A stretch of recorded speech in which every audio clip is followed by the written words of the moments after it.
Echo around 9, maybe. Jim said you can begin taking IRA distribution. I read that to you, dear.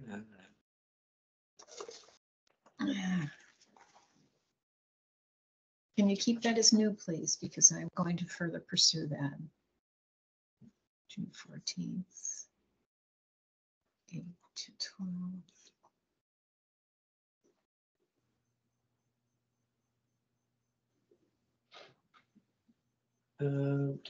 Would you put in there for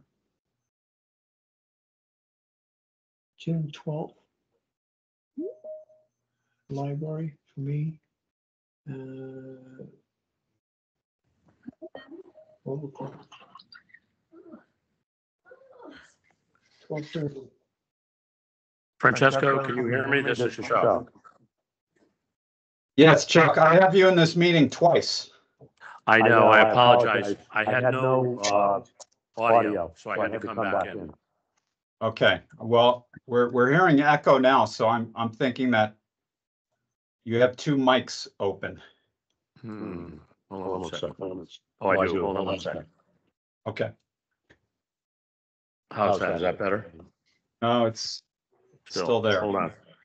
Okay, I think I'm signed in on my phone too. Okay, So okay, that's I don't know why better. that happened. That's better. Okay. It's better now. Okay, thank you. All right, I'm going to mute my mic. Okay.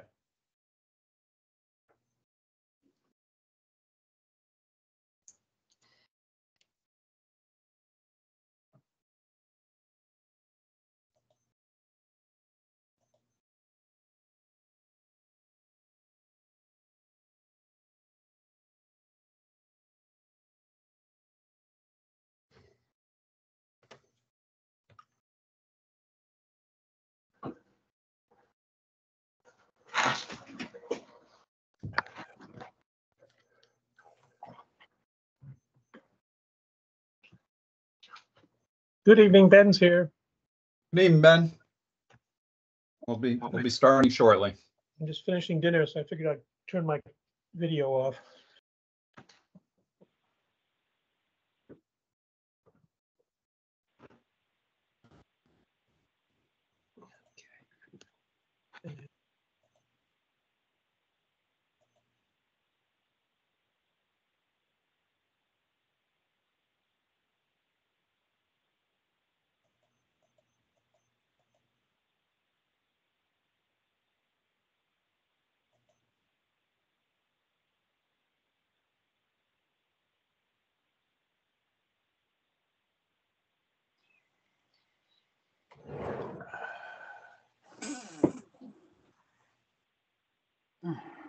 Can anyone hear me?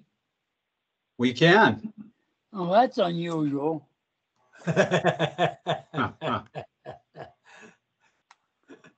No, it's not. Well, the last one I could not get through to. Oh, I know. And we also have the pleasure of seeing you tonight, David. Oh, Dave. I don't see anyone. Well, I turned off my camera. Oh, Evening, Dave. This is Chuck. good evening, Chuck. How are you? I miss seeing you. Likewise. You know, I was in. Stop by. What's going on down the your end of the neighborhood? Well, not much actually. Dumpsters.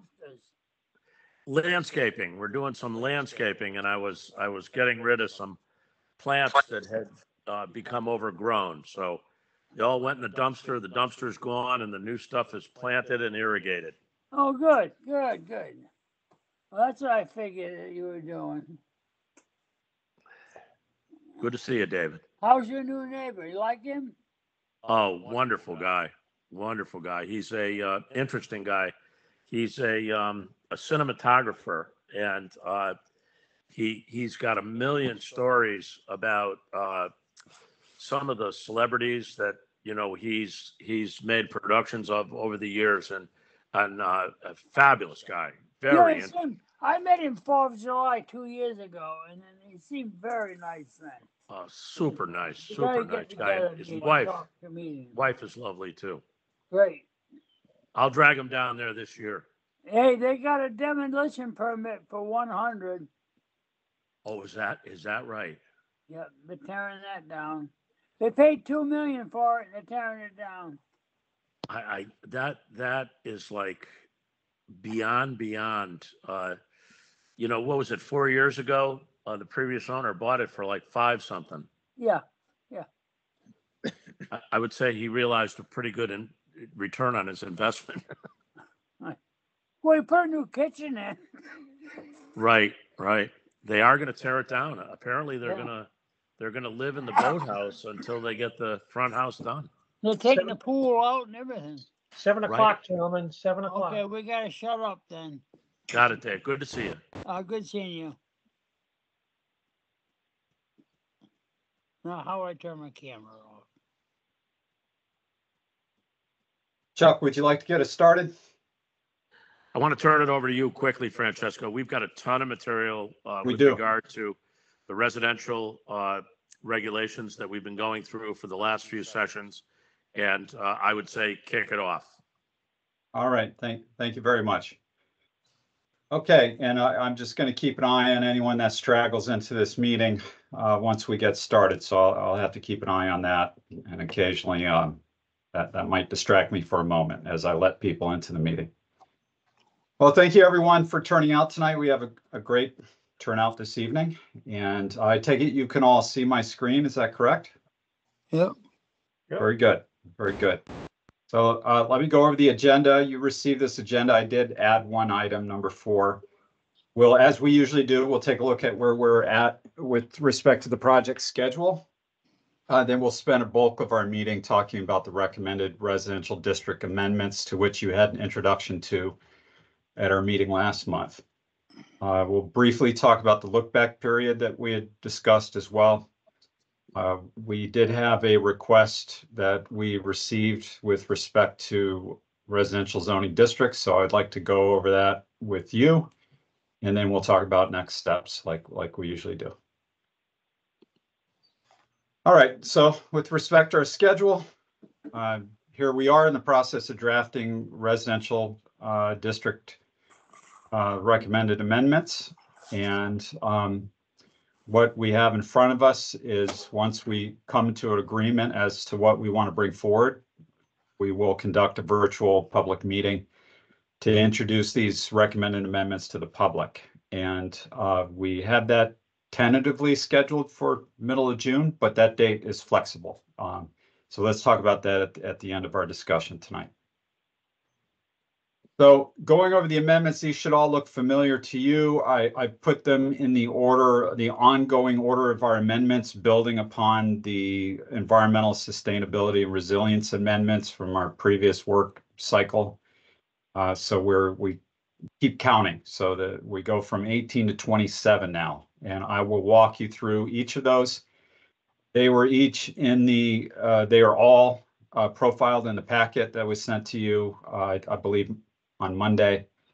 And so I'll highlight the key aspects of those recommended amendments this evening. And as we always do, I'm looking forward to any comments or questions that you might have. So let's jump right into it. Recommendation 18 is to rezone specific areas to reduce lot size nonconformity. And as you'll recall, I walked you through all of that mapping at our last meeting and the meeting prior to that as well, where we identified all of the nonconforming lots and their concentrations of areas. So this recommendation would rezone those areas to an existing residential zoning district, thereby allowing those areas to be to a greater extent in conformity with the minimum lot size requirements and some of the other requirements like setback, our proposed coverage requirements, what would be the existing FAR requirements, and some of those other bulk area height regulations. That would, everything combined is what we've recommended, and which isn't to say we're going to move forward with all of this. But combined, it's about 1,500 acres, which is 5.5% of Stonington's land area. We don't anticipate any adverse impacts. We do anticipate that there would be far fewer variance requests, and maybe it'll incentivize some investment or redevelopment or development of properties that are now difficult to develop because they have non-conforming lot sizes. So I'll walk you through what this looks like on the map. On the east side of town, Clark's Village, south of Pawcatuck, we've got 4 separate areas that range from 17 acres up to 78 acres. And up here, we have an area that if whoever's phone is ringing, if you could put yourself on mute. Hello? And we could hear your conversation, so please put yourself on mute if you're on the phone. Thank you. So up here, we have an area that's currently RR80 with very few lots conforming to that. We have a lot of lots that are about 15,000, 20,000 in that area, 10 to 20.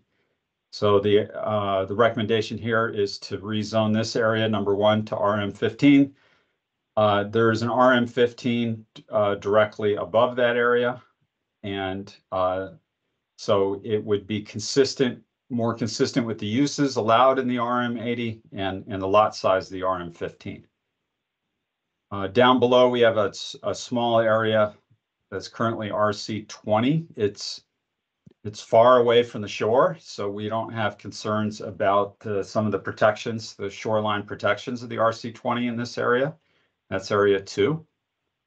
So we think that should be rezoned to RA15. And the uses allowed in the RC20 and RA15 are actually very, very comparable. They're very restrictive districts. This is really about lot size. Very similar below that would be RC120 to RA20. And the whole district in yellow around number 3 is RA20. And these lot sizes are far more consistent with everything around it than everything out here. Once again, away from the shoreline, so we don't have concerns about losing some of our shoreline controls. Here, this one, maybe it's worthy of more discussion, some debate. These properties are close to the shoreline, but not on the shore. None of these properties are waterfront themselves, although they're very proximate. They're all tiny lots, currently in the RC 120. But they would be far more. Bringing these into the RA20 would bring them into conformity with lot size standards. These are all tiny lots. So those are the recommendations. On this side of town, we have a couple other areas to cover. And does anyone have any questions or comments on that? Excuse me, this is Ben Philbrick. On Yes. number 1, is there a typo? You have changed from on the left says change from RC 120. And then on your graphic, it says RR80 to RM15. Yeah, and then yeah, that should be I apologize for that. That should be RR80. Yeah, correct. Thank you. On the left, okay. Yeah, but otherwise, the map is correct. Otherwise, Yeah, the map is. Yeah, it makes sense to me what you graphically are proposing. Okay, and it's in the packet that you have, so you could take some time to study this. It may be helpful for you to use the town's GIS viewer online mapper, so you can zoom in, get a better feel for these parcels and these exact locations and the exact zoning boundaries as they currently stand. Right, thank you.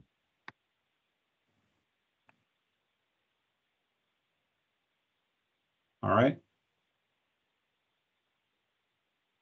Okay, let's move on. So here we are moving west towards the center of town, and we're dealing with much larger areas here. And so here I fully expect a little more discussion surrounding any potential changes given the size of these areas and the number of lots involved. But starting with number 5 to the right, we have about half this area. The lots are not conforming with the 80,000 square foot requirement. They look a lot more like RA40 lots. And so that would make a lot more sense. The area immediately to the east is RA40. The only thing is we'd have to take a look at the RA80 is a little more permissive in the range of uses than the RA40. So we need to double check all those uses to make sure that we wouldn't be making a particular use non-conforming by switching it over to the RA 40. But with respect to lot size, RA 40 makes a lot more sense for those lots. Number 6, a tiny little area with equally tiny lots, and those lots are at best 10,000 square feet. So bringing that down to RH10 would make a lot more sense for the lot size. And number 7, the same holds true for number 7. I don't know what you'd call this area, this point. That can anyone recognize this part of town on the map? This Latimer Point? Latimer. Okay. Mm, Oh, not Latimer, Lords. No. It's Lord's Point. Lords. Yeah, Latimer we excluded because Latimer. Yeah, it's a condo, right? It's an association. So it has tiny lot size, but it's all one big lot. So we excluded. Lord's Point. This is Lord's Point. This is Lord's Point, correct? Yeah. Individual ownership. Yeah. And then north of this, we have a very large area that's currently RR80. It is served by both sewer and public water, not the full extent, but along some of these major road corridors, whether it's Flanders or Montauk. I would say about 1/3 of these lots are non-conforming to lot size. There are some very large lots that clearly are conforming, but about 1/3 are not. So given the fact it's served by some major roadways, has good proximity, both Route 1, 95, there is some sewer and water service access. In RA 40, a 1 acre lot size requirement would make a lot more sense given the fact that, about 1/3 of the properties are non-conforming to the lot size. But it's a very large area. This would be a much more impactful decision than the rest of these. And it's obviously worthy of some serious consideration. Okay. Does anyone have thoughts on this? It's RA 40. It's RA 40 on the other side of Quambog Cove. That's correct. Extensive Yeah. area of RA 40. Very similar in character. Right. And this would maintain. There's an area of RC 20 along the water, and that we would maintain that as a buffer and to protect that waterfront. So this is limited to the extent, to the limits of the current RR80 district. And I have an echo, so I need whoever just joined the meeting, please turn your mic off. Thank you.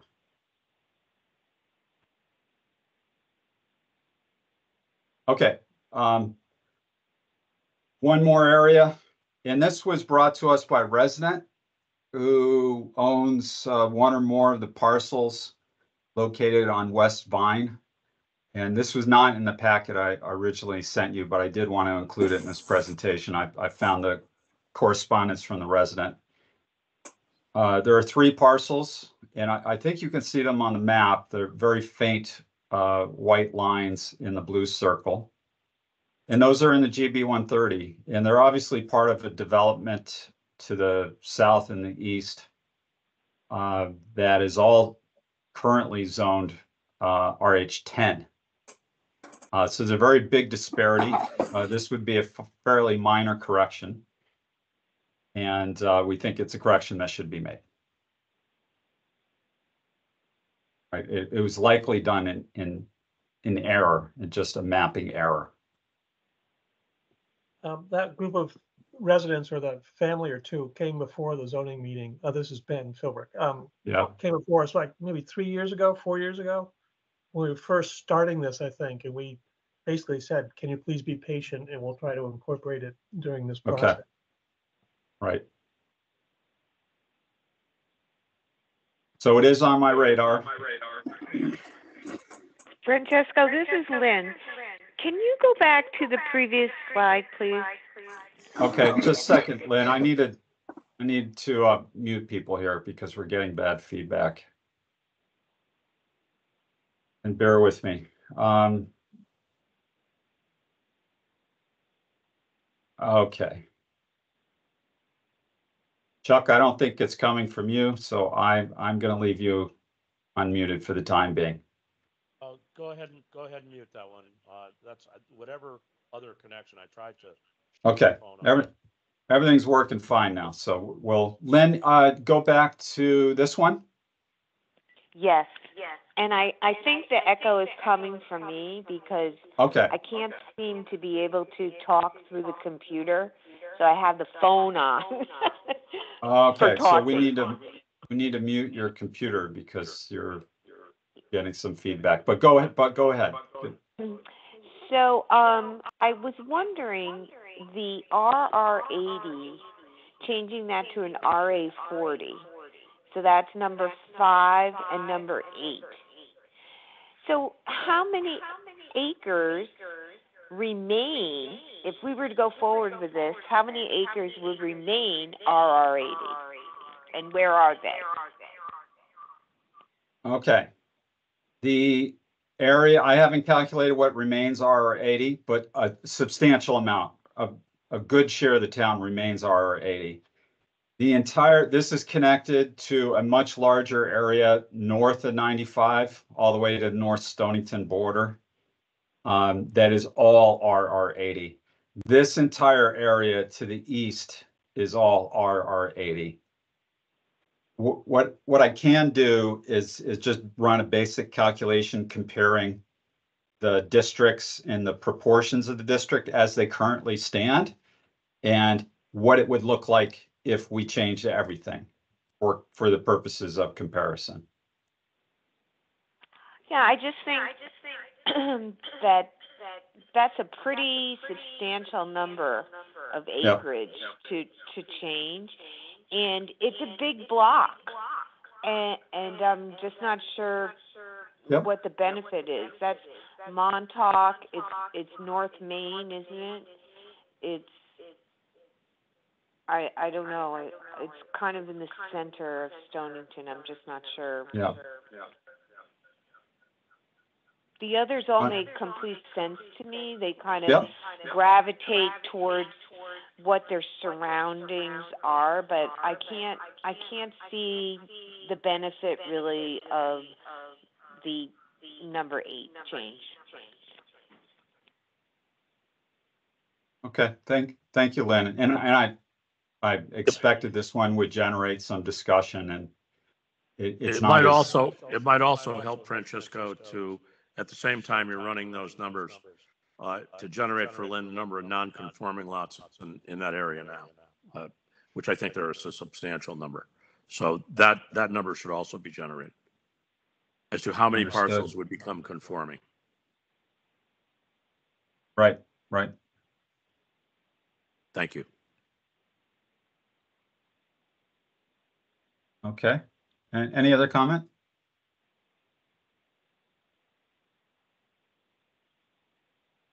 Okay, let's move on because as Chuck noted earlier, we have quite a bit of content to review. All right, I'll go back into presentation mode unless I have to do some housekeeping on the technical end. Frontage and setback standards. We reviewed these in detail at our meeting last month, and so I want to go over it one more time. We really haven't changed the numbers that we shared with you. I just want to make sure we're all on the same page with respect to why we're proposing what we're proposing and what those numbers are. And as a reminder, the purpose of adjusting the frontage and setback standards is to bring a lot of properties that are not in conformity into conformity and set standards that are based on a more rational basis. Right now, the standards are somewhat arbitrary. They're kind of logical in that the standards get larger as you go up in lot size or district, but those changes aren't proportional in any way. They're somewhat arbitrary. And so we've developed a more rational approach to that. So minimum lot frontage standards. we have reductions all across the board ranging from 8 to 40%. And what you'd see is existing in black, the proposed in red, is a slightly more rational progression as we go up in lot size. Right? Any questions on that? And as a reminder, frontage is the width of the parcel where it meets the road.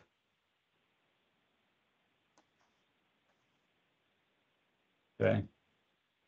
Front yard standards, that's the setback of the principal structure from the front lot line. And so here we have reductions that range from 20% to 50%. And once again, we had a real high degree of nonconformity with properties across many districts, particularly in your smaller lot districts. So that's where we see the biggest reductions. So the recommended minimum front yard would range from 10 in the RH10. It's currently 20, and there's a very high degree of nonconformity with that. Up to 50 in the GB 130 and RC 120, where it is currently 75 feet.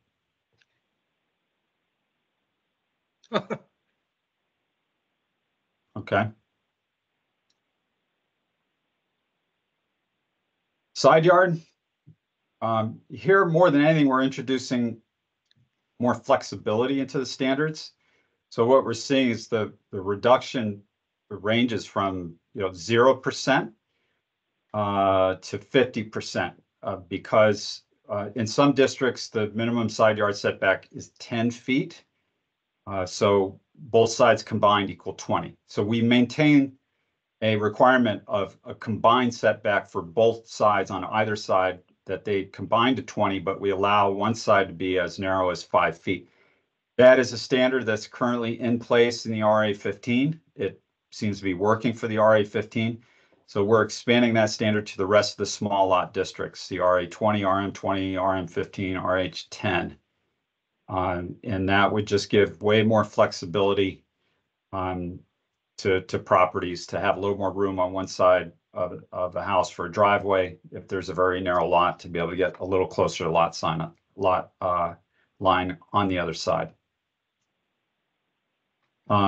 As we go up the board, we maintain side yard setbacks in the RR80, RA40, and then we're proposing a substantial reduction in the RC 120. It's currently 75 feet. We're proposing reducing that down to 30 feet to make it commensurate with the minimum side yard in the GB 130. It's currently set at 30 feet minimum on one side, but a combined of 100 feet. And here, this approach, the minimum on one side, but a combined total, is has a little less relevance than on a real small, narrow lot where you really need that kind of flexibility.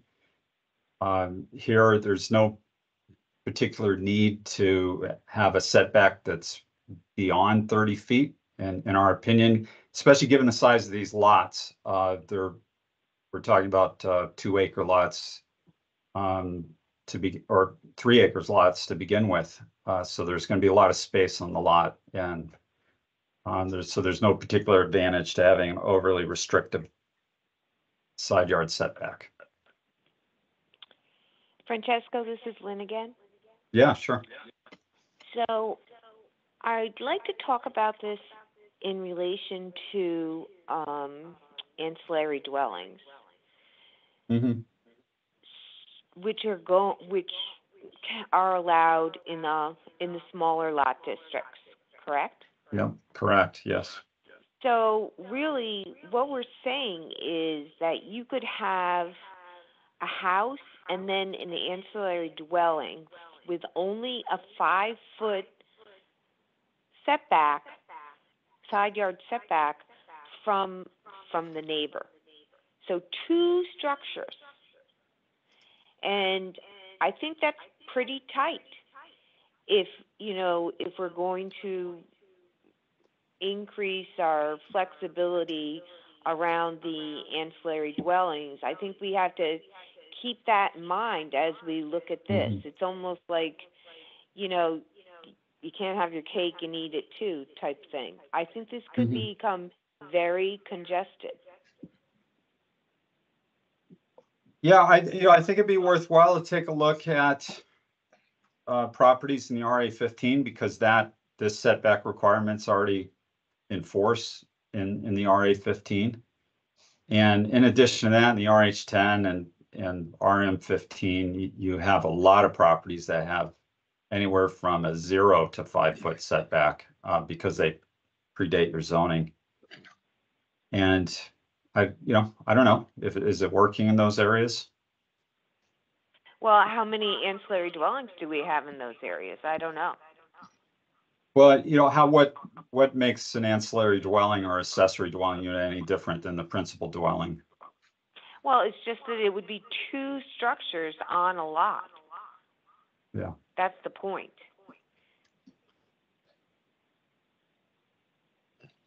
And as a reminder, garage is an accessory structure that is currently permitted as well. And so garages are currently permitted, at least in the RA 15, within 5 feet of the property line. I think it's something to consider and to keep Yeah. in mind as we go through this. Absolutely. I think this is going to add a little bit of congestion to those areas, and if we're going to, the auxiliary dwelling, we're going to be more flexible on that, or it's going to have a substantial effect in these areas. You can also, smaller Lynn, lots to begin with and closer living. yeah. Lynn, we could also add a provision that states that there's a minimum distance between an existing structure on an adjacent property. So if you do have a house or a garage or accessory dwelling unit on the adjacent property that is within 5 feet of the property line, we could require a minimum distance of 15 feet or 20 feet between the two. I think that's a good compromise. Yeah. Yeah. Okay. So I'll maybe make a we note should of that. think that through a little bit. Okay. Okay. Thank you. Yeah. Thank you. Francesco, Chuck. Yes, Chuck. I think Lynn raises a good point about congestion. I think the building code that's in effect for Connecticut has separating distance between, and a lot of lots that are already congested are not going to be able to build, it's dwelling unit, and we think we're referring to as ancillary. So I think building code coupled with anything we want to do with zoning, which I also think is a good idea, is overcrowding of a parcel. I think that this is going to help, which is going to help by increasing the amount of developable area on some small parcel. It's not going to increase congestion. It's going to. And keep in mind, we have proposed some other controls too. We've also proposed a maximum lot coverage standard that prohibits too much of the lot from being covered by structures or pavement.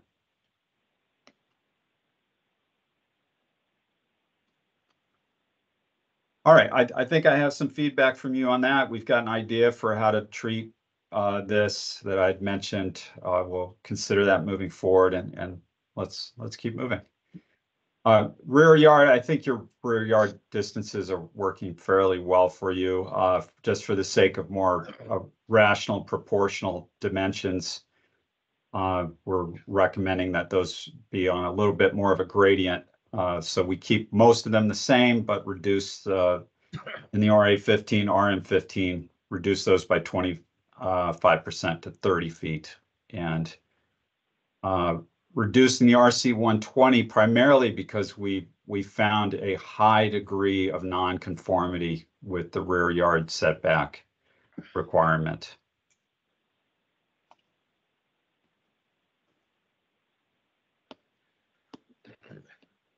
And I could be easily convinced that we should keep the 100 feet as well. I do think in the smaller districts, it makes sense to reduce that to 30 feet.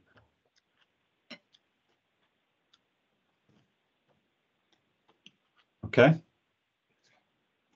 All right, let's keep moving.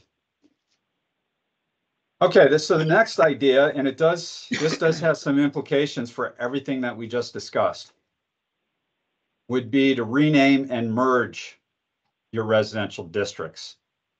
And you have a lot of districts for a medium-sized town with 9 different residential districts. By merging a couple of the smaller districts, it's another opportunity to bring non-conforming lot sizes into conformity by merging larger districts with smaller districts and maintaining the standards of the smaller district. And so our recommendation is to merge the RA 20 with the RA 15 and keep the RA 15 standards and likewise the RM 20 into the RM 15 and maintain those standards, and then simplify the naming system.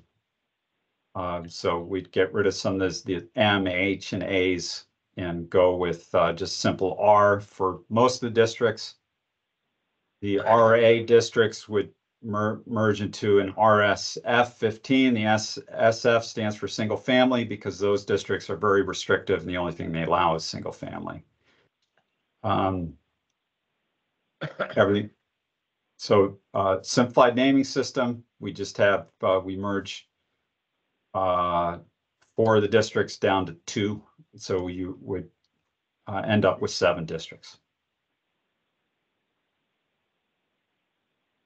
And I showed you last time the mapping of what that looks like, and it's in the packet that was sent out.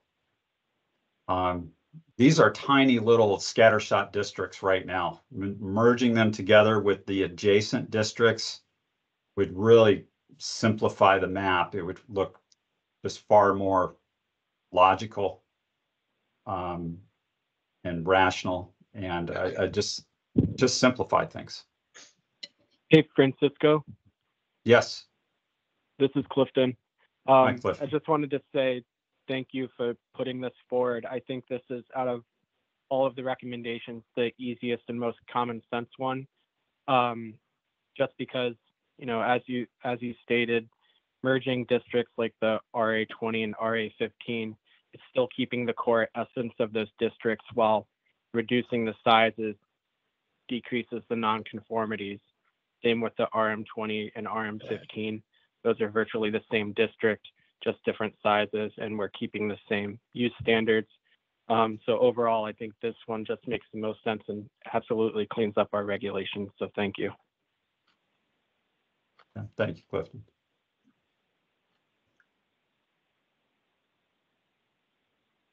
Anyone else? Any questions about this?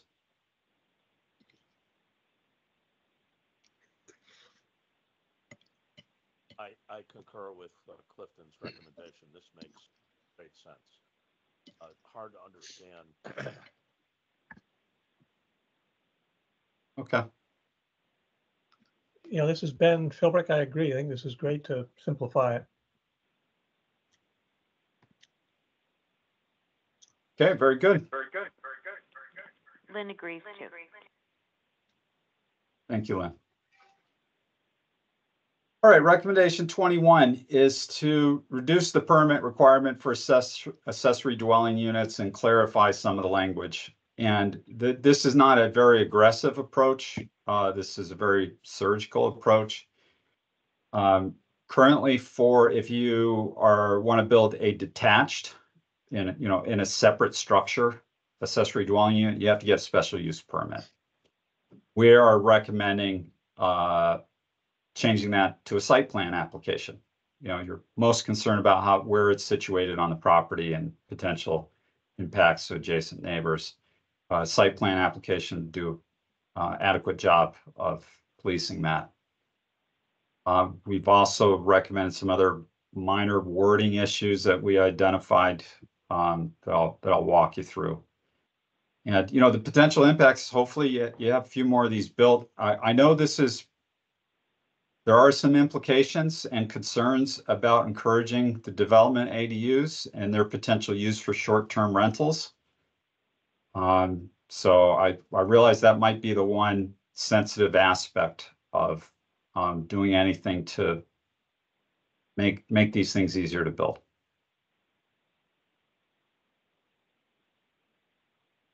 All right, so the specific recommendations would be to change the requirement from special use permit to a site plan application. And that, once again, that's just for a detached structure. If the structure's in your home, if it's in your home, and then otherwise it's a zoning permit and building permit.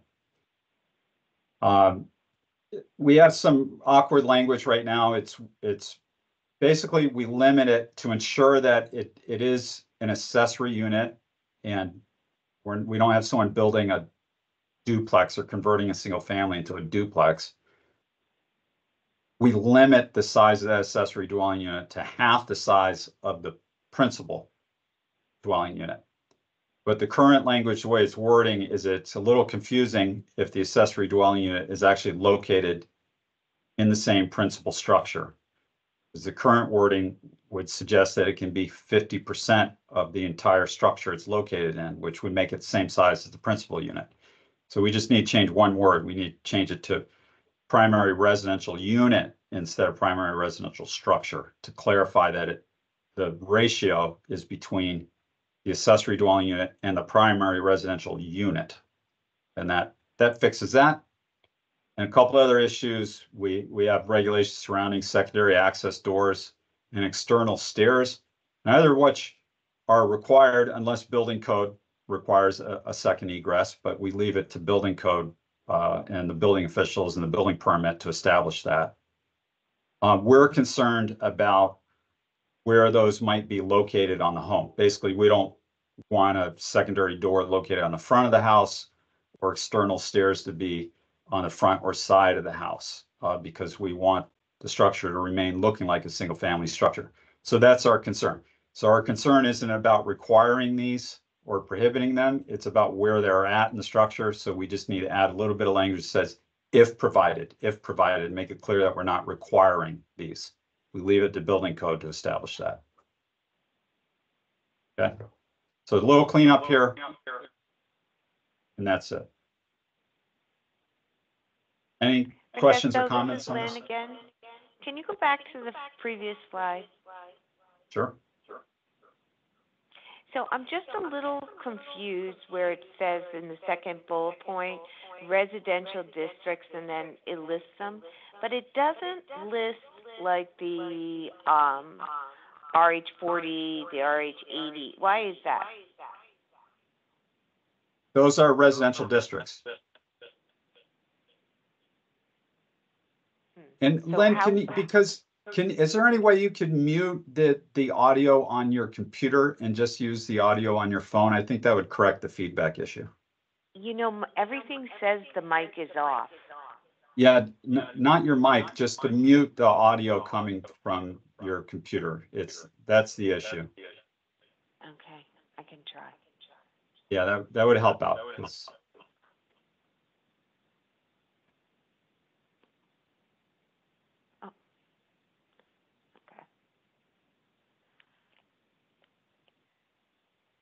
All right, so while you're doing that, this residential districts means all residential districts.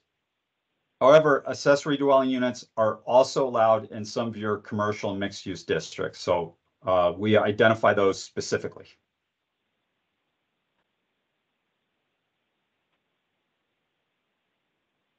And are you still with us, Lynn?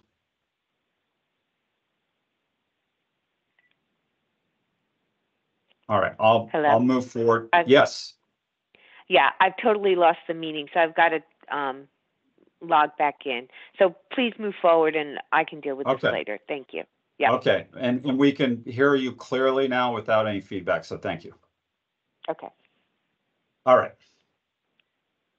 Recommendation 22 is to provide more flexibility in the open space development regulations to allow for greater diversity of housing type. What we mean here is to allow duplexes and townhouses, attached homes, to be built as part of an open space development. And the way in which we would enable that is to require or basically to restrict development of duplexes or attached homes to pre-approved building types. And the most logical authority to sign off on that, to first of all, identify, develop pre-approved building types and to do review of an application to conform or to confirm conformity with a pre-approved building type would be your Architectural Design Review Board. So we provided language on how that would work. And this would be the only mechanism by which someone could build a duplex or attached housing within an open space development.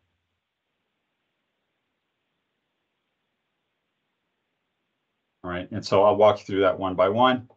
So we would change the purpose statement to include, and the amended text is underlined, that duplex or attached housing.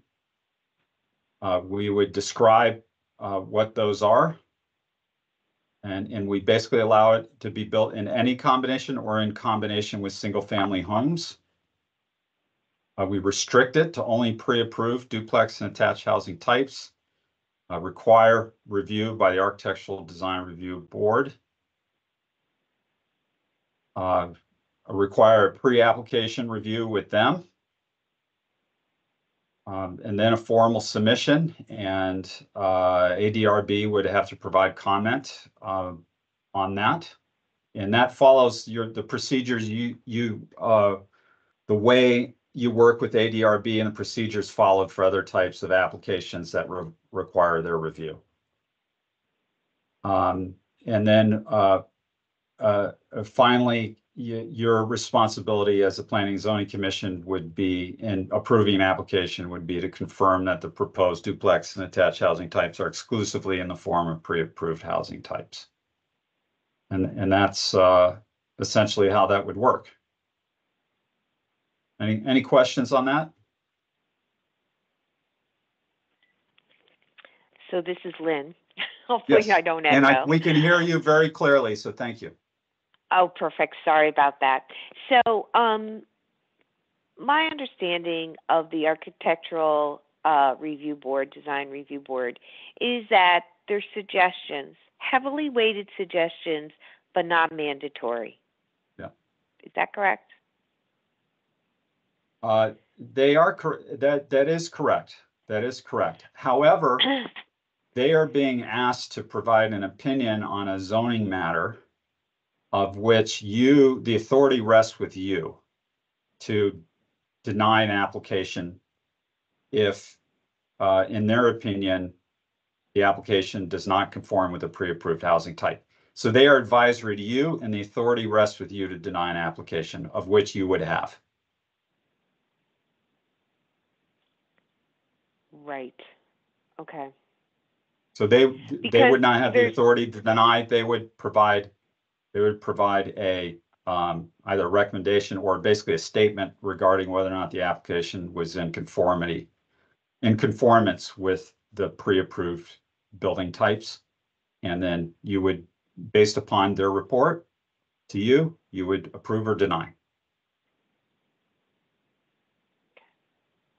But we have no idea at this point what those pre-approved No. And no. so the way types this will would be. look, the way this would look is that adoption of this particular recommended amendment would be pending your engagement with the review board. Potentially the review board would need to hire an architect to develop pre-approved plan types or to identify a model out there that they can get permission to use. And so it would put an onus on them to develop all of that. So this regulation being made effective, it would be contingent upon those designs, those pre-approved designs being identified and approved. Everyone coming in agreement that they're approved. And then once that is done, you could make this recommendation effective. And the way you can handle this is that you could adopt this regulation pending development of those pre-approved building types and set a future effective date pending development of the pre-approved building types. Okay. And just, has anybody floated this idea to the Architectural Design Review Board to date? No, no. No. Okay. Thank you. Yeah, it's still in the idea. I've informally discussed it. Okay, thanks, Clifton. Can I say something? My name's David Klein. I feel like this might restrict creativity. Shouldn't it be better to just have it done with a special use permit so that each design can be reviewed separately? Even people may have some great ideas that would not be possible this way. That's a great question. So right now, this regulation is highly restrictive because it doesn't permit duplex homes or attached housing at all. So it's highly restrictive. So if we move in this direction, we are making things far less restrictive, although still there's some guardrails around it. And to your point, it's still somewhat limiting. The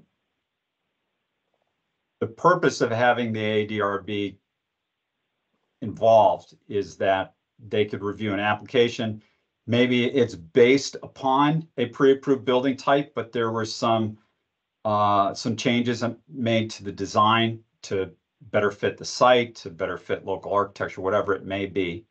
And the ADRB could issue an opinion that is largely in conformity with the intent of the pre-approved housing type, and then it's up to you to decide if you agree and you could approve.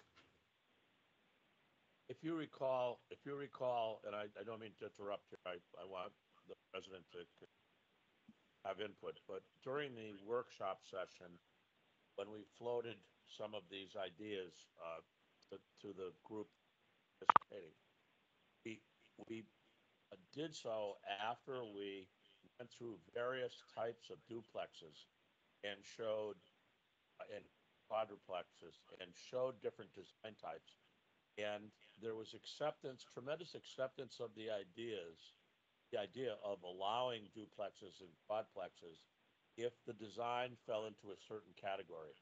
And that was the thought that most of the group agreed that if standards could be developed, not necessarily to dictate an exact design type, but more a theme, and not totally stifle creativity, but not permit some styles of architecture that were very objectionable, and turn people off to the whole idea of duplexes and quadplexes being integrated with single-family homes in zones all over the town.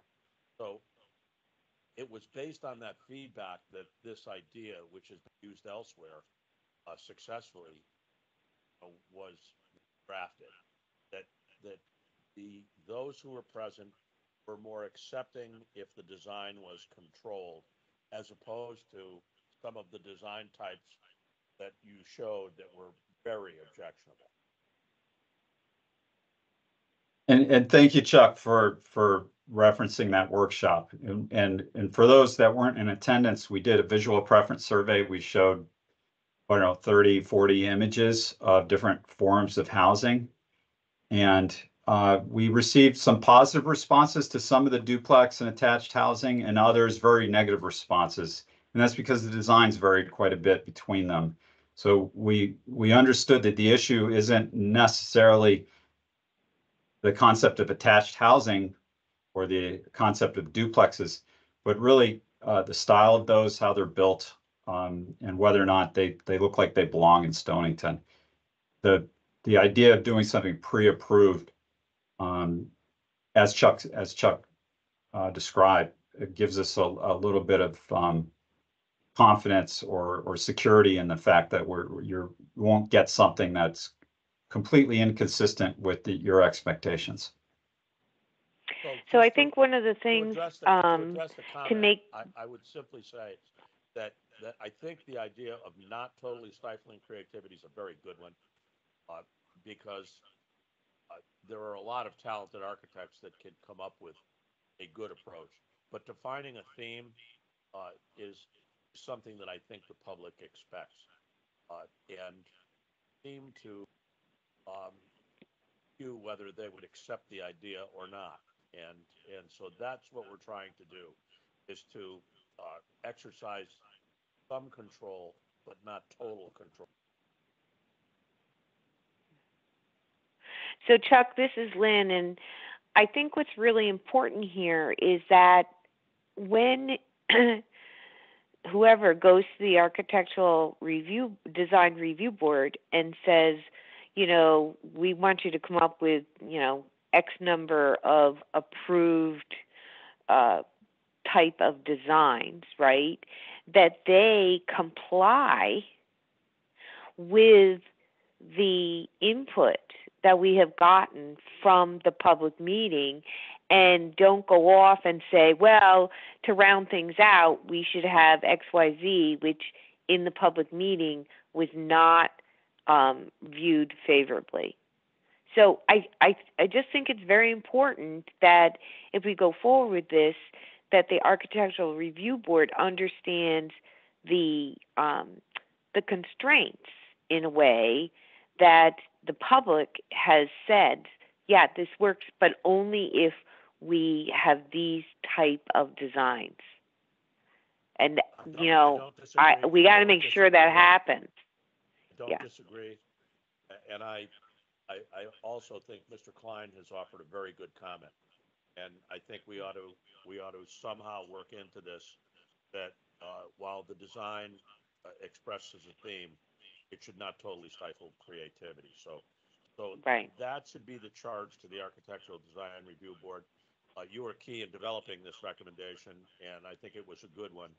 And you can be a great deal of assistance as we work with the Architectural Design Review Board, because this is an idea that you have a passion for. So, you know, you can very active role in this development of this. If I could interject again. Appreciate the comment, David. Thank you. Yeah, it's David Klein again. I'd just like to interject. Maybe there's a way to give the design review board kind of the discretion to go outside of the pre-approved types if it sees something of high quality, you know, high design standards that don't quite fit those types, you know, so because I don't think we should be stuck in the past too when it comes to architecture.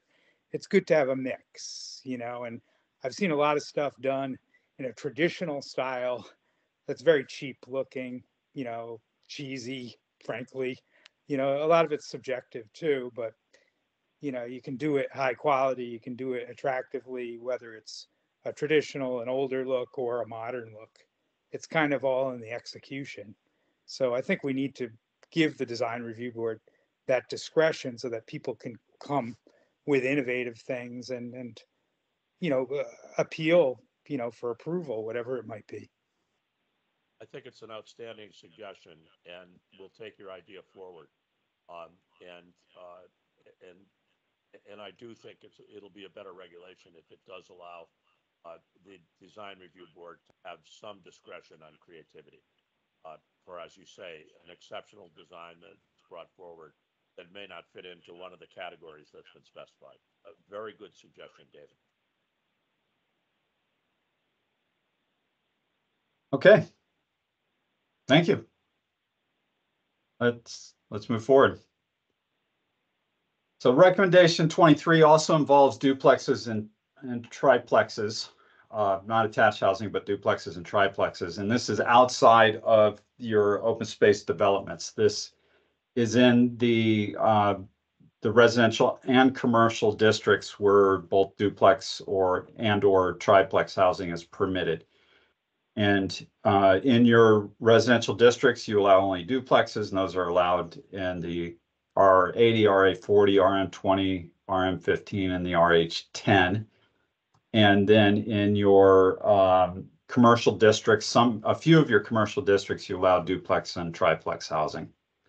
And that's the DB5, CS5, LS5, GC60, and TC80. So by reducing the lot size requirement, well, first let me talk about the current lot size requirement. So the current lot size requirement in both residential and commercial districts is that a duplex requires twice the lot size of a single family, and a triplex requires 3 times the lot size of a single family. So some of the efficiency and cost saving approaches of building a duplex or triplex are lost to the additional lot size, lot area requirement. And I think we all understand that one building doesn't necessarily require twice the footprint. There might be a marginal increase in area required, but it's not 2 or 3 times if it's just one structure. So we think by reducing it, and once again, we would use a pre-approved housing type as an incentive to allow for that reduction. So this builds upon your existing regulation. We keep the existing regulation in place, but we provide an incentive that the incentive would allow a lot size reduction if a pre-approved housing type is built. So it's incentive based.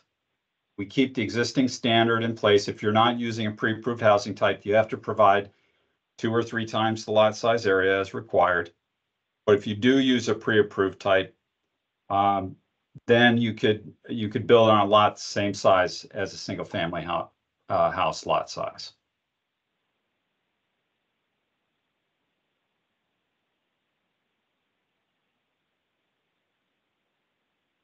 Any questions or comments on that?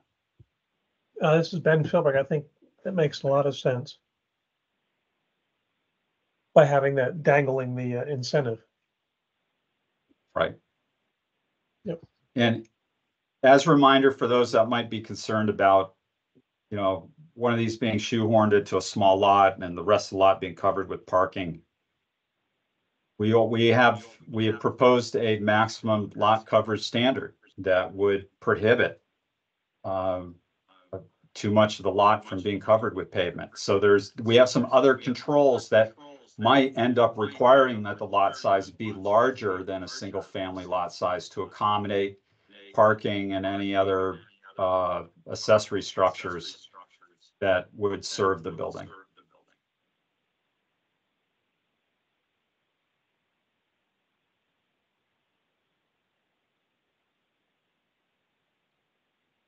Okay, hearing nothing, I will move forward, and here are the details on how we accomplish that. It's actually a very simple change. It would, at the same time, enable us to clean up the regulations quite a bit. And if I'm hearing my voice back, so if everyone could just mute your mics, I have a bad feedback. Thank you. That's much better. Thank you. Currently in your regulations for the DB5, CS5, LS5, we have several passages in each section of the regs for those districts that stipulates the lot size requirement for single family, 2 family, 3 family. And if we have an opportunity to clean all of that up and just handle that in the table. And so we also have a little cleanup we could do with respect to how this regulation is managed in the zoning document. Okay, recommendation 24 is very similar to what we just reviewed for duplex and triplex housing. This would apply to attached housing. So we would revise the attached housing standards to make them less restrictive with respect to the minimum lot size that is required. And attached housing is currently allowed in the RM20, RM15, RH10, and PV5 district. The regs in the PV5 district are very permissive. They're very flexible. It's an absolute minimum standard. And so we don't need to touch those at all. There's no barriers there to attached housing. It's in the RM20, RM15, RH10 where it's very restrictive, and consequently you've had very little of this type of development in those districts. So our recommendations are as follow: to reduce the required lot area. Currently, you require a lot that is 10 acres, and we're talking about in zoning districts that have a 1/4 acre minimum lot size or smaller, you require a 10-acre lot size to build one of these. You require it to basically to be a massive development. We recommend instead directly associating that with the minimum lot size of the district, and just to require a lot size that is 10 times the minimum lot size for the district, which would be anywhere between 2.3 to 4.6 acres, depending which district you're in. We also recommend providing an option that would double the maximum units per acre above what is permitted for a single family home. Currently, the density is limited to whatever the density is for a single family home. So whatever you could fit on a comparable size lot, whatever number of single family homes you could fit based upon the minimum lot size is what you're limited to in density for attached housing. This is very similar to our discussion about duplexes and triplexes.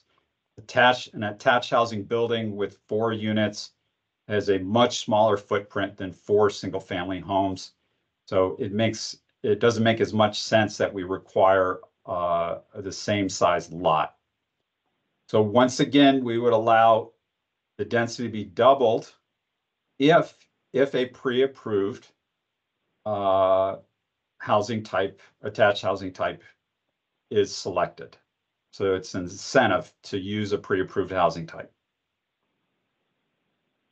Any questions on that approach? It's just like what we talked about for the duplex and triplex housing.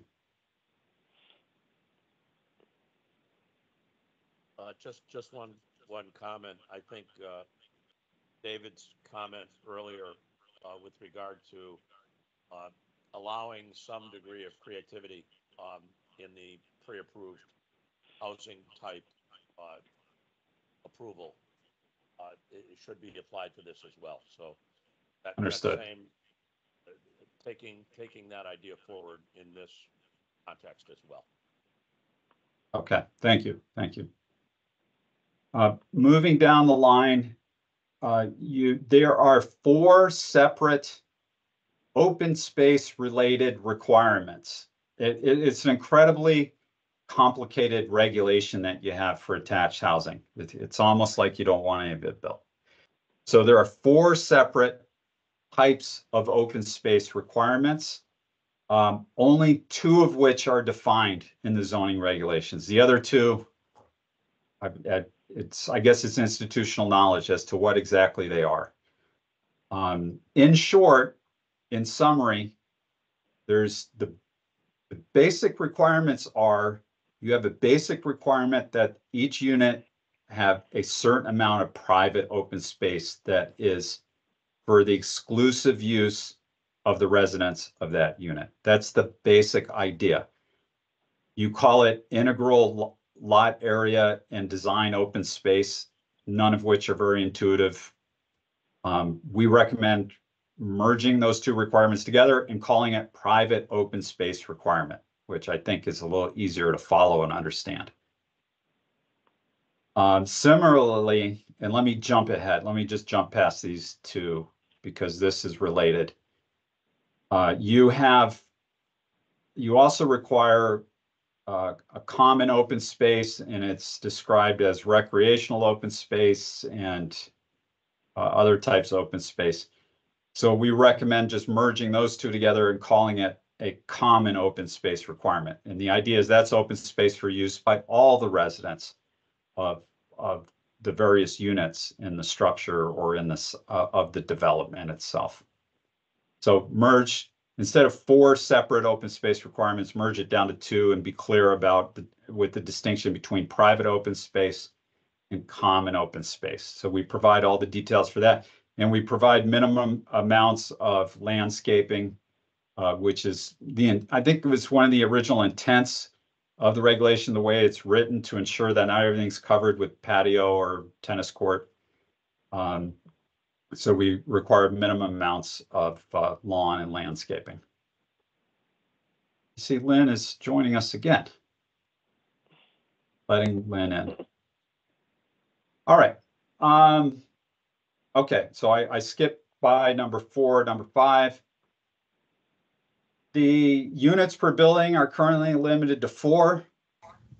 I don't have any science to justify why that shouldn't be 4, or why it should be 5. 4 just seems really, really limited and restrictive. 5, just a little more flexibility.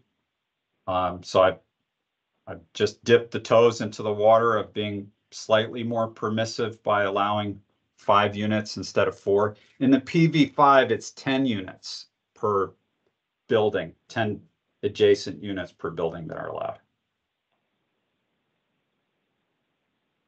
And then number 5 is to reduce the required buffer. You have massive buffer requirements, and the buffer requirement that we're not talking about setback, we're talking about landscaping or walls required within the setback to separate from adjacent properties and single family dwellings. You have both screening and buffer requirements, and they're incredibly excessive, 30 plus feet. And so we recommend just reducing that down to 10 feet. You already have a setback that would be applicable. And you can do quite a bit of screening within 10 feet. You can fit a lot of plants and walls and fences in 10 feet.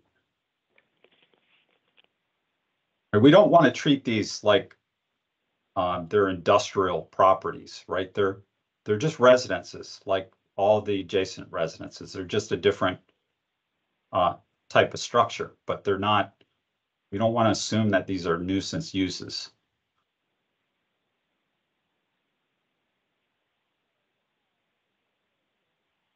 Okay, so I talked about this already, and there's lots of detail here you can get into. As always, if you haven't received already, we'll make sure we distribute this presentation. All of this is covered in the packet that was sent out as well. Okay, next, recommendation 25. This is consistent with everything else we've just discussed, is make the standards for congregate living facilities less restrictive. These are the most restrictive standards, far more restrictive than attached housing.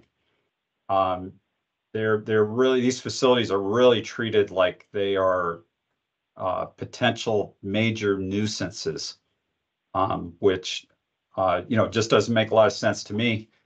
A congregate living facility, you have a fairly broad definition, so you have a range of various types of senior and assisted type housing. All of which is residential base, and none of which has the turnover anywhere near that of a commercial type of use. So we think the standards could be far less restrictive. So I'll walk you through that. The minimum lot size is 15 acres. So you're really restricting this to like major developments, institutions. At 15 acres, you have almost a campus. So we're recommending reducing that down to 5 acres.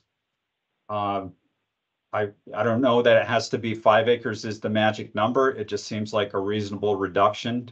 It seems far more viable to build something on 5 acres than 15. 5 acres does exceed minimum lot size of any district in which it would be located, 2, 3 to 5 times as much.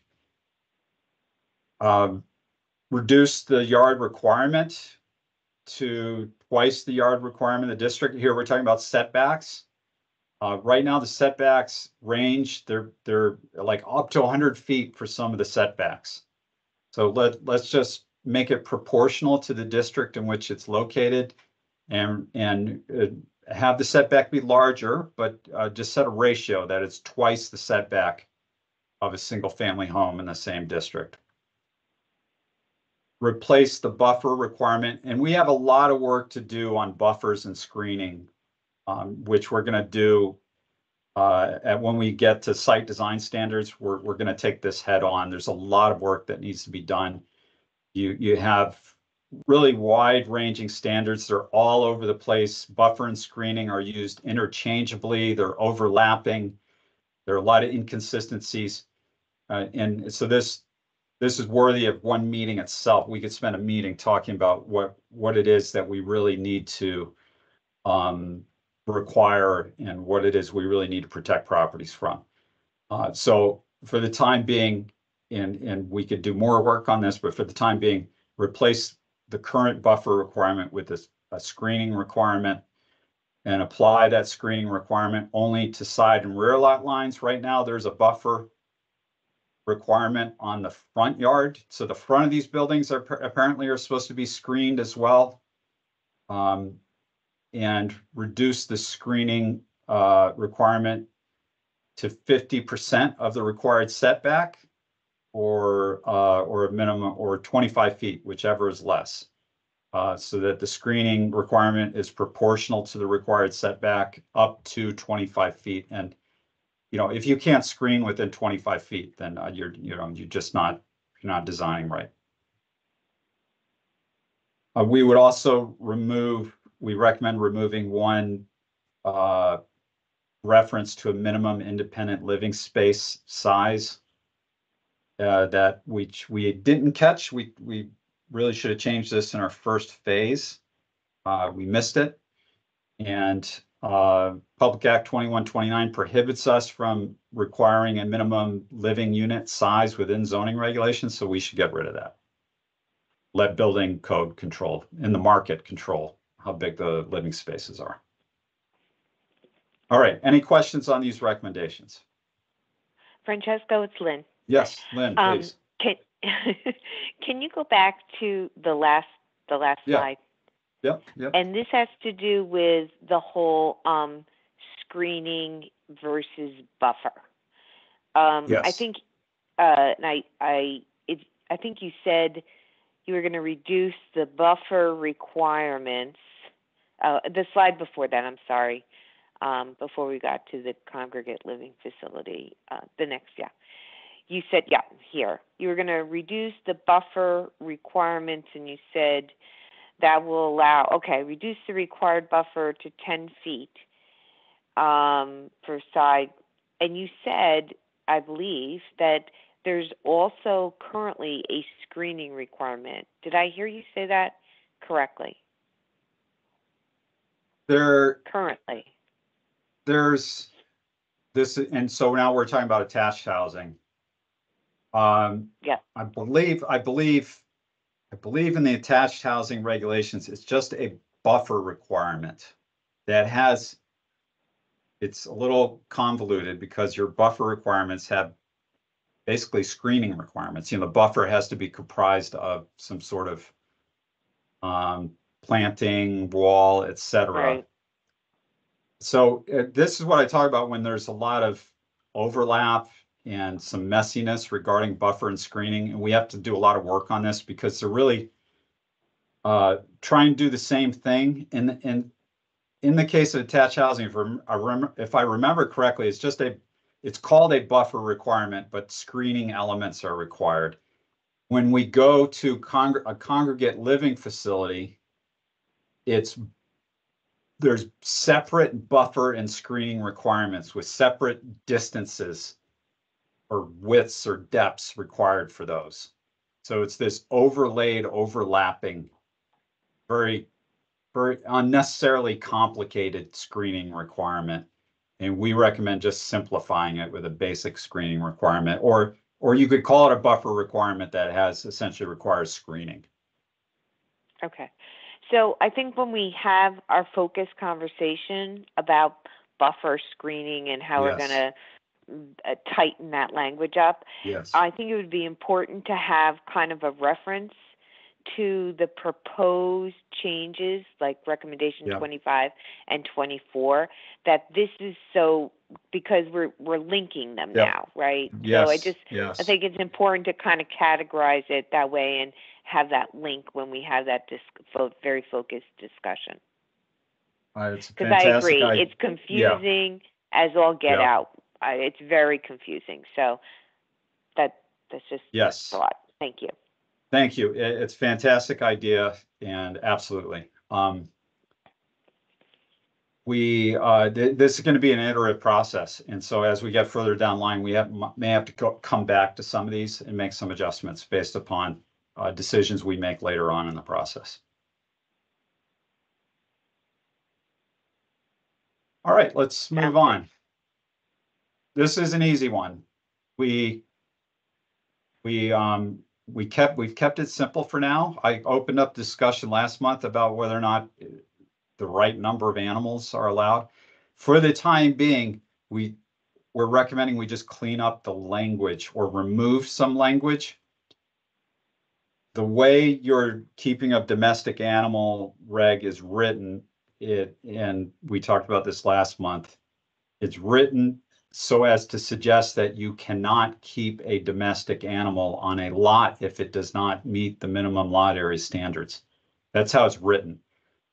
A strict interpretation of that would suggest that the zoning enforcement officer should be telling people they can't have a dog because their lot isn't the minimum lot size requirement. So we should just get rid of that particular line of language. And this is really not going to impact anything. You're still limited to 2 domestic animals. We just get rid of any reference to only on a lot that meets the minimum lot area standards. And then we could revisit the conversation at some later point as to whether or not 2 is the right number or if 2 is too strict, or if this is just a non-issue. Yeah, so what does that do if you have multiple dwellings or units on a lot? So you have a triplex. You can only have 2, not 6, because it's well, the way it's currently written, yes, correct. The way it's, if you were to strictly interpret it the way it's written, I'd have to check the language because this is written per dwelling unit. So it may be written per dwelling unit, provided it's the dwelling units on the minimum lot size. So I need to go back and check the language but either way, the way it's written is problematic, and it should just come out. Okay, thank you. And the intent is per dwelling unit.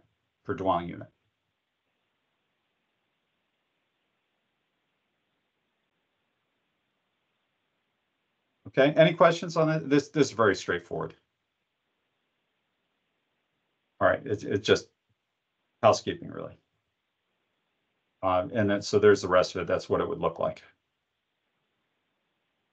Okay, so recommendation 27, and this was not in the packet that originally went out with you to you, but if you revisit the same link we shared, we updated the document. It's available at the same link. You would have this at the end of the packet. And we've discussed this in detail over a couple of meetings, but we put it in writing as a recommended amendment. And that's to extend the look back period. I know there was some concerns raised about this at our last meeting about the implications that this might have with respect to the cost of improving a property and barriers to improving a property. But I think for the most part, we're in agreement that this is an important issue. It's important to bring properties up to standard with your flood hazard regulations and fully in compliance with building code and flood hazard areas. And the only way to do that would be to really make sure you have a threshold that basically close the loophole you currently have, which is a very short look back period of 1 year. And the history on this is that for a few years, you had a 5-year look back period, and then that was repealed, or it was reverted back to 1 year. We've recommended changing that to 3 years. So it's a bit of a compromise, but a 3-year period would make it far less likely that a property could be incrementally improved year over year in a substantial way that would evade having to bring it up to code with flood hazard building code and your flood hazard regs.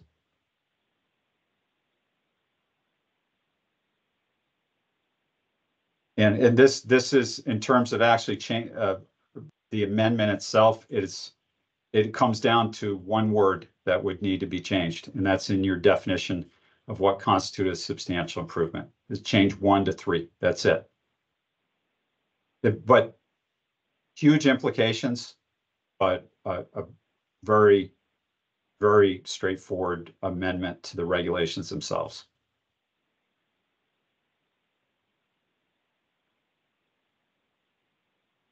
Any additional questions or comments, discussion on this item?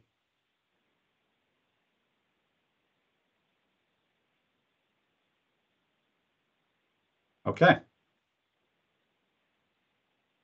All right, we did have, and I added this to the agenda because we received a request about 2 weeks ago.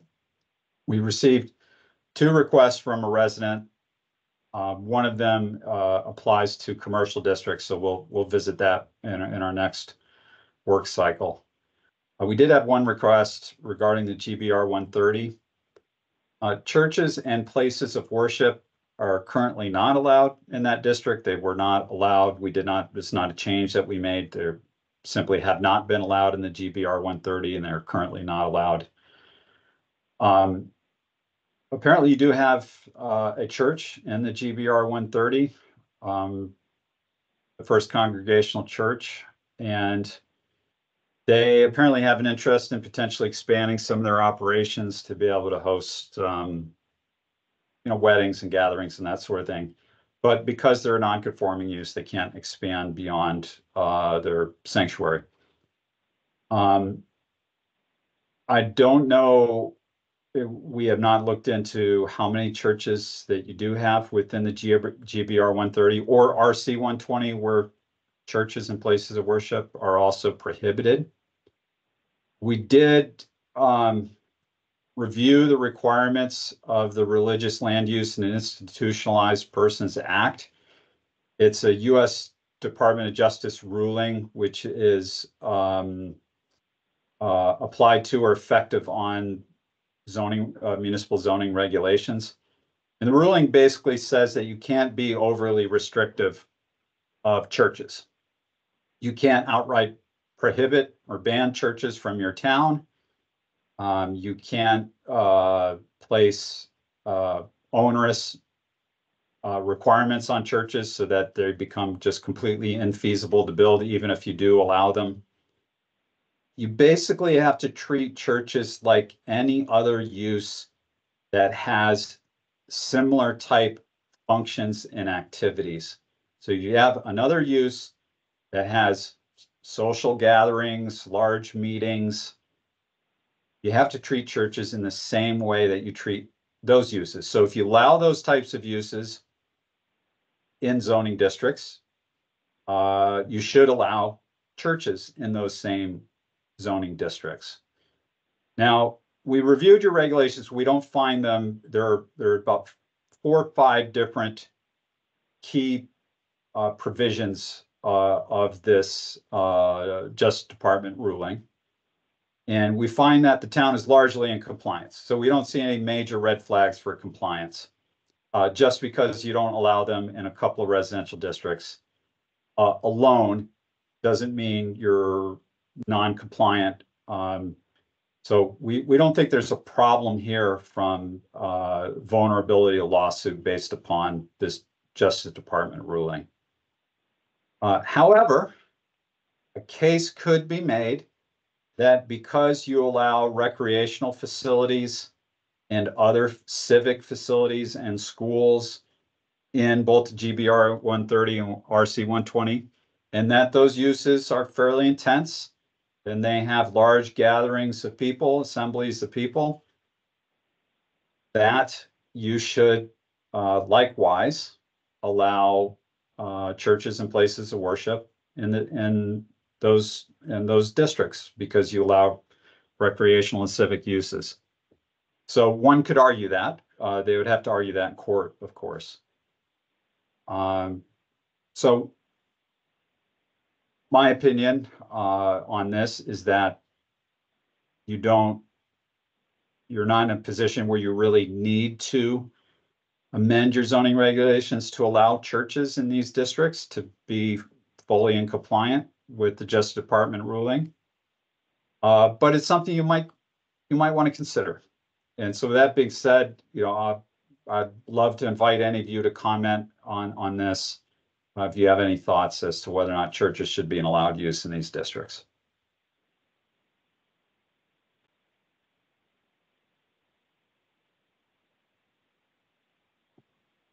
This is Ben Philbrick. This is on the heels of our meeting last night with some buildings being torn down and another building being put up in an RC 120 with a retreat. And so we'll have to be very Ben, hold on. If you have an open application, anything that's in the hearing process, I just want to make sure that we're not venturing into a conversation that we shouldn't be having. The public hearing is closed, but we have not made a decision. All I'm saying is that maybe we need to be very careful of our wordage of what's a church, what's a place of worship, and what kind of expansions are allowed, and really drill into that nomenclature. Okay. Thank you. And anyone else have any thoughts on this? And I see a hand up. If you go ahead, just unmute yourself and speak up. Yeah, it's Hi, Fred. It's Fred. Hi, Francisco. I see it as a possibility in a entire district, GBR 130, where you have several lots of that size and nature, where you've got lots and lots of room, where you have an isolated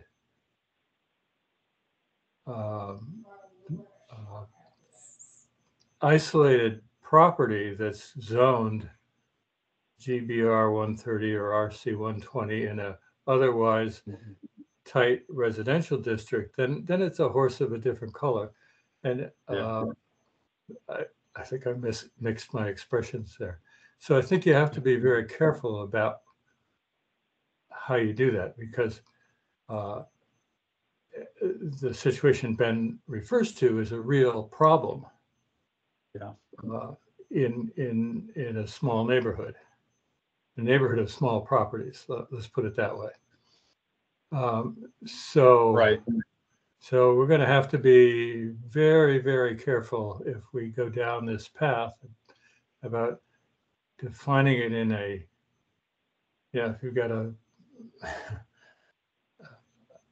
large area that's zoned in that fashion so that everybody has a lot of room, then that's one thing.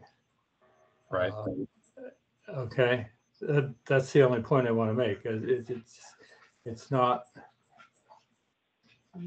the single lot issue. It's the whole area issue that needs to be addressed. Right. Okay. Thank you.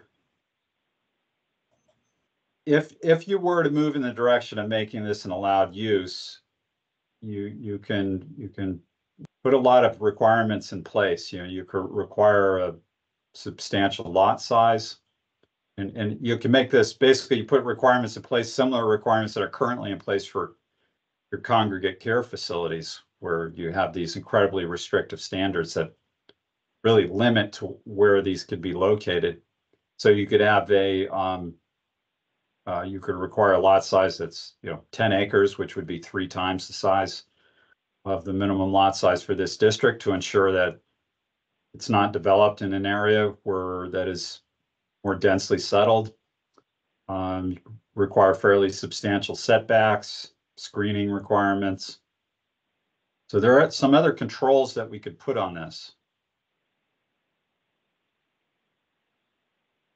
I think Fred did a very good job of finding how careful he, and issues we have to try to avoid, depending on what surrounds the property, just as much as the lot size of the property. Right. And and I agree with Ed and Ben laid out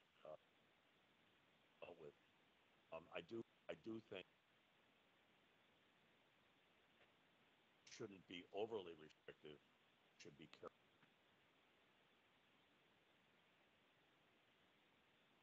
Okay. So we can, yes, go ahead, please, Clifton. Yeah. Sorry, Clifton. When you were talking about treating the places of worship similarly to how we treat congregate care facilities with increased lot size requirements, etc. I just, I was looking at the slide, and that just seemed kind of to go against the premise of not being overly restrictive of places of worship. And I would just caution us as a commission or as a town to start singling out places of worship in any capacity. And so I think whatever we do in terms of usage, it needs to be blanket across all of the zones. That way it's treated fairly and equally and not singling out certain zones. So if we do allow it in the GBR 130 or RC 120 and expand that use, not to treat those areas differently than we do any other zones. So what I'm suggesting is not that you change the standards that are currently in place for places of worship in the zones where currently allowed. It would be limited to introducing it to the GBR 130 or RC 120 for that matter. And to your point, Clifton, I would recommend that whatever standard beyond the single family housing standard that we would attach to this use in the GBR 130, that we would attach a similar standard to civic facilities and recreational facilities, so that we're treating like and similar uses in an equal way. And then that way we steer clear of any bias treatment. Sounds good. Thank you. I think we have some more work to do on this, but we should. So this is not a recommendation that I'm making. This is a request that came from a resident. So I'm introducing it for the first time. I don't have any recommended amendments as of yet. And to your point, Chuck, I think we should just chew on this for a little while and come back to this discussion perhaps.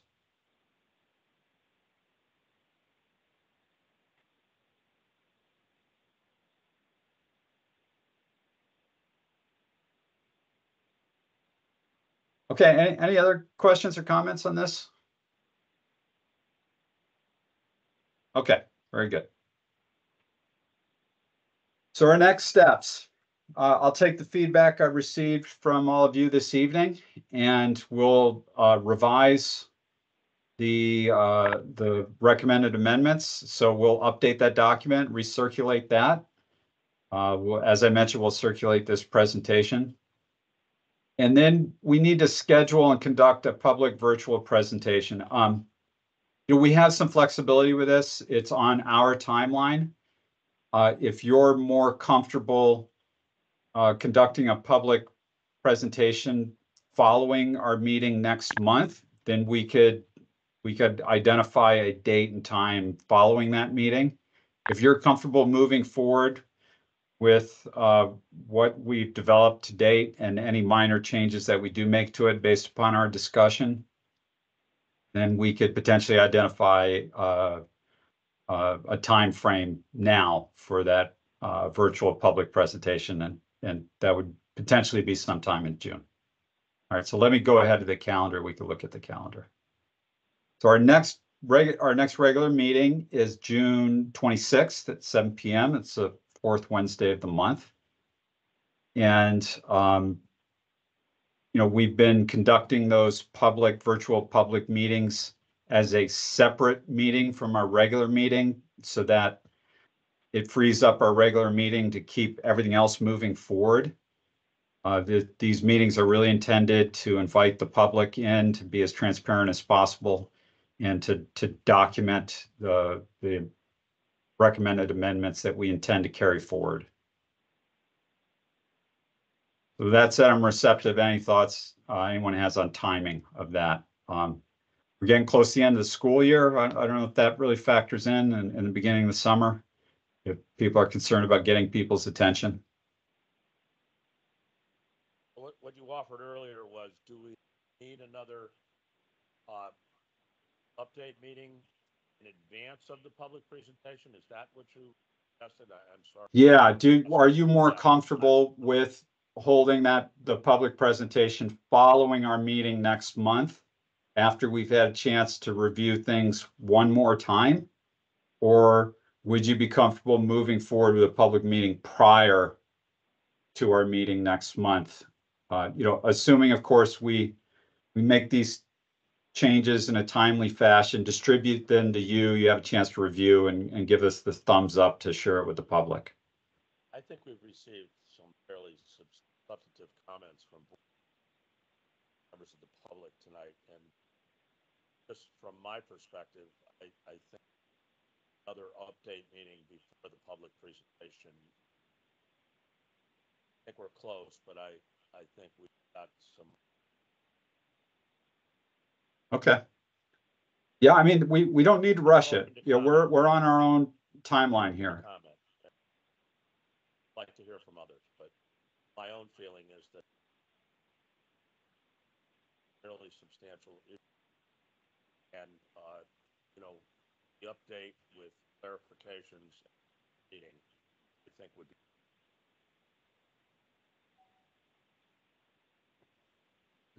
This is Ben. For once in my life, I'm having a hard time hearing Chuck.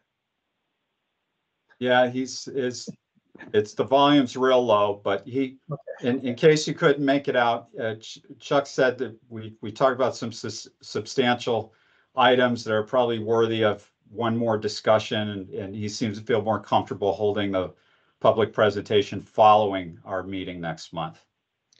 Yeah, it may not have to be a 2-hour meeting, but I would agree with Chuck that we should probably iron out some things before presenting it to the public. That makes sense. This is Gary. I agree with that also. No reason to rush it. Okay. And this is Ben again. We've got to be careful of pushing up against the 4th of July. Such a big holiday. Right. And so if when we schedule that public presentation, we obviously don't want to be anywhere in that first week of July, right? We want to get out to the next week. So could we keep the public presentation for the 26th and maybe squeeze in your revisions before then for this type of hearing? Well, that's an option as well. I'll leave it to you folks to. I can turn this around fairly quickly. I know it makes another packed June like it did April, but it does keep it moving. I like that option, Ben. That's a very good suggestion. Okay, can we talk about some dates now? I don't know what your meetings calendar looks like. June Does the 4th 12th? and the 18th are our normal regular zoning meetings. Okay. So we want to post the recommended amendments at least a week before that meeting and get notice out there so people can read them, do some homework going into the meeting. Right. So I like. So we need to. If we could meet on the 12th and then the 26th would be the public presentation. That would be very good, I think, Ben. Okay. Anybody else? I agree with Ben. Okay, Chuck. Yeah, that works. Clifton, does that work with meeting schedules? So far, yes. What I will have to do though is are we doing the presentation virtually or in person? Virtually. These presentations are virtually. Only our workshops are in person. Okay, then I don't have to worry about scheduling a room, so we'd be fine. No. I mean, it does make 4 meetings that month for zoning members. That just means we get to see each other once a week. I was going to say, we'll take July off. Okay, and are we looking at 6 o'clock or 7 o'clock for the public presentation? I vote for 6, but I don't seem to gain a great deal of support from the others. I think we did 6 o'clock last time. We For the did. public, yeah, that makes sense to me. We did, but it was dark at 6 last time.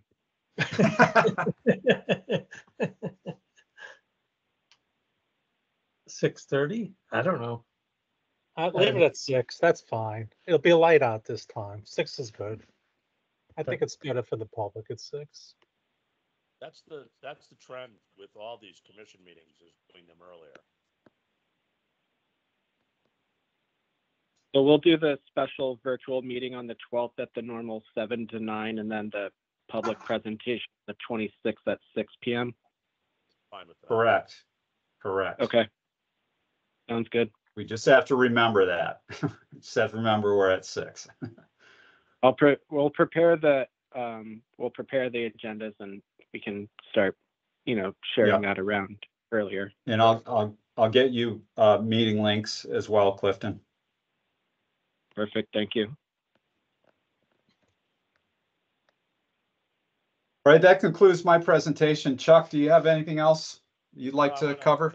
I want to thank everybody for both from the public and our dedicated commissioners who attend many meetings a month for their commitment to this process as well as the normal business of planning and zoning. So many thanks to the public for their helpful and thoughtful comments and input to the process.